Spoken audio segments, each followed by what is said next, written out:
Materi cloning. Apa sih itu cloning? Cloning adalah membuat individu baru yang identik secara genetik. Jadi, tidak hanya secara fisik aja suatu organisme itu sama, tetapi harus genetiknya juga. Kalau suatu organisme secara fisiknya sama, tetapi genetiknya beda, berarti organisme itu tidak bisa dikatakan cloning. Sebaliknya, ketika suatu organisme genetiknya sama, maka penampakannya agak mirip. Itulah yang disebut dengan cloning. Cloning hewan. Pengertian cloning hewan. Cloning hewan adalah proses di mana seluruh organisme direproduksi dari sel yang diambil dari organisme induk sehingga menghasilkan keturunan yang secara genetik identik. Proses cloning hewan. Transplantasi embrio. Sesuai dengan namanya, kita akan mentransplantasi embrio dari suatu hewan. Artinya, kita harus membuat hewan betina memiliki embrio terlebih dahulu. Si hewan harus dikawinkan dan bunting. Nah, proses transplantasi embrio dilakukan secara in vitro di laboratorium, bukan di dalam rahim hewan betina. Siapa sih yang ngide cloning dengan cara ini? Ia adalah Andreas, seorang ahli biologi asal Jerman yang menggunakan hewan percobaan bulu babi. Tahapan cloning hewan pada transplantasi embrio adalah sebagai berikut. Embrio dikeluarkan dari rahim hewan. Embrio dibiarkan membelah dan dipisahkan. Letakkan pada hewan petri dan tunggu sampai fase spatula. Masukkan embrio baru ke dalam rahim hewan betina sampai lahir. Sifat yang dihasilkan dari transplantasi embrio yaitu menghasilkan genetik anakan yang identik, tapi tidak identik dengan induknya karena embrio itu kan berasal dari percampuran dua genetik antara hewan jantan dan betina. 2. Transfer atau fungsi nukleus. Teknik cloning sebelumnya berlangsung pada tahapan embrio, bisa dikatakan berlangsung sejak kecil. Nah, seorang embriolog asal Jerman bernama Hans Pernam merasa kurang puas kalau cloning berlangsung sejak embrio. Ia berpikir gimana kalau organisme yang sudah dewasa dibuat cloningnya. Gimana ya kira-kira? Berikut adalah tahapan transfer nukleus. Ovum pada hewan pendonor ovum dihilangkan inti selnya, jadi disisakan sitoplasmanya aja. Inti sel ovum pada donor dewasa yang usia hewannya udah dewasa, misal 3 tahun, diambil dan diletakkan pada sitoplasma pendonor ovum. Sebelumnya, kembalikan ovum atau sitoplasma dan inti sel yang udah disatukan ke dalam rahim donor ovum. Biarkan bunting dan menghasilkan individu baru. Sifat yang dihasilkan dari transplantasi nukleus yaitu menghasilkan karakteristik yang sama persis dengan donor dewasa. Transfer nukleus dikatakan sebagai cloning yang sesungguhnya karena walaupun hasil cloning tersebut baru lahir, ternyata ia seperti hewan yang umumnya udah dewasa, persis seperti donor dewasa yang menyumbangkan inti selnya. Jadi bisa dikatakan cloning. Ini mengandalkan hewan B atau pendonor dewasa. Contoh hasil cloning ini adalah domba Dolly. Contoh cloning hewan. Ilmuwan dari Halia berhasil menciptakan kuda betina bernama Prometheia. Yang menarik dari kasus Prometheia, ia dilahirkan oleh induk yang juga merupakan pendonor sel cloningnya.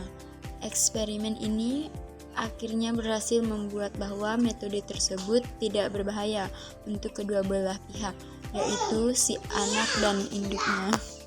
Monyet primata yang disebut mirip manusia itu menghasilkan cloning pada tahun 1997. Sekelompok ilmuwan bernama Lin Meng, John Ellie, Richard Stover, dan Dawn Wolf menggunakan pembelahan sel embrio untuk melakukannya. Mereka memilih monyet rhesus sebagai objek eksperimen.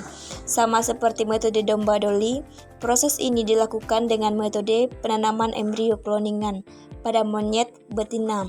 Setelah 29 kali mencoba, akhirnya Wolf dan rekannya menghasilkan sepasang monyet rhesus. Si betina diberi nama Nettie, sedangkan si jantan bernama Ditu.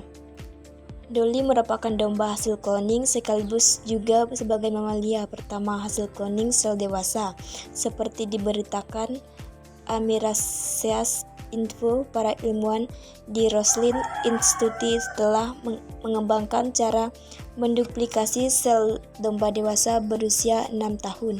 Para ilmuwan tadi menemukan cara supaya sel yang diambil dari domba dewasa dapat tetap hidup dan diprogram ulang agar fungsi-fungsi kehidupannya tidak hilang. Anjing merupakan hewan peliharaan yang dianggap sahabat terbaik manusia. Diberi nama Snoopy, anjing hasil kloning ini lahir pada 2005 silam dan mati 10 tahun kemudian pas 2015. Melansir berita Tim Com, Snoopy merupakan hasil kloning pertama dari jenisnya. Dikloning di Korea Selatan, Snoopy hidup layaknya anjing-anjing yang sangat aktif pada umumnya.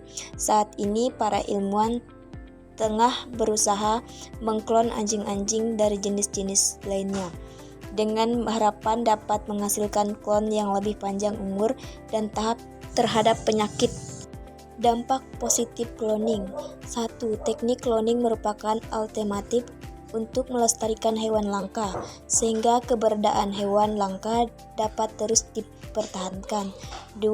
Teknik cloning membantu meningkatkan ketersediaan bahan pangan yang lebih banyak dengan melakukan cloning pada hewan ternak. 3. Teknik cloning berperan dalam menghasilkan sel, jaringan, dan atau organ yang sesuai untuk pengobatan akibat kelainan atau gangguan suatu fungsi organ. 4. Teknik cloning membantu menumbuhkan spesies baru yang bebas penyakit keturunan. 5. Teknik cloning sangat berperan terhadap kemajuan bidang sains. Dampak negatif cloning. 1. Penyalahgunaan teknik cloning seperti menciptakan spesies baru yang bertentangan dengan nilai kemanusiaan. 2. Individu yang dihasilkan dari teknik cloning sangat rentan terhadap suatu penyakit dikarenakan teknik cloning menghasilkan individu yang tidak memiliki sistem imunitas. 3. Teknik cloning akan menyebabkan spesies yang dihasilkan bersifat monoton karena DNA maupun sifat dan fisik hasil cloning persis sama dengan induknya. 4. Individu yang dihasilkan dari teknik cloning cenderung memiliki masa hidup yang sama dengan induknya karena sel-selnya diperoleh dari induknya. Kesimpulan, cloning adalah teknologi bioteknologi untuk menghasilkan salinan genetik identik dari makhluk hidup atau DNA sel atau organisme tanpa reproduksi seksual menggunakan metode seperti transfer inti sel somatik atau SCNT. Teknik ini bermanfaat dalam pertanian, pengobatan, dan pelestarian spesies, namun menghadapi perdebatan etika serius khususnya terkait cloning manusia. Poin-poin kesimpulan cloning. 1. Jenis cloning terbagi menjadi cloning temperatif atau sel jaringan untuk pengobatan, cloning reproduksi atau individu baru, dan cloning DNA. 2. Manfaat cloning: kemungkinan replikasi hewan unggul, konservasi hewan langka, serta produk protein dan organ untuk transplantasi yang mengurangi risiko penolakan tubuh. Cloning tumbuhan. Teknologi ini sudah umum digunakan seperti kultur jaringan dan stek atau cangkok.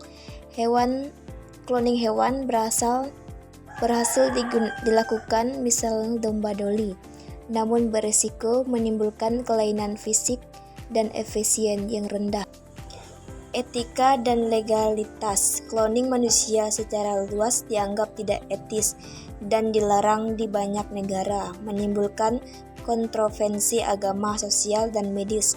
Menurut Cambridge University Press dan Assessment dan National Institutes of Health. Secara keseluruhan, cloning menawarkan potensi ilmiah besar, terutama di bidang medis, namun pengembangannya harus diiringi dengan penimbunan etika yang ketat menurut International Research Journal dan Psychiatric.com. Sekian presentasi dari kami, terima kasih.